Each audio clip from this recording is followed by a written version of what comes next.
thank you so much for being here for the kick-off of this 36th National Disaster Resilience Month 2024. And for this year again, we encourage more amin Tekuma, bipinadang for the resilience of everybody.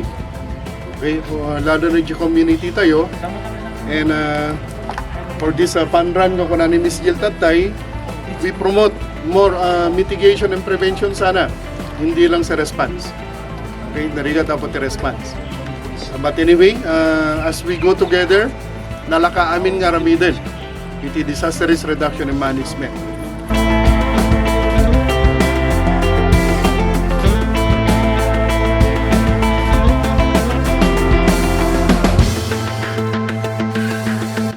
Bago po naging National Disaster Resilience Month, meron tayong Republic Act noong 1997, 137. It's called National Disaster Consciousness Month noong 1999.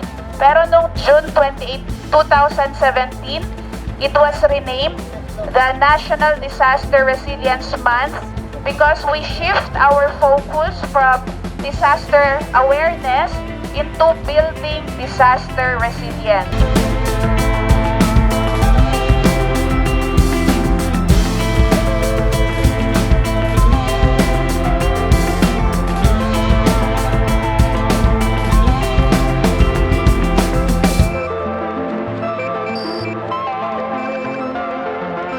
Dito sa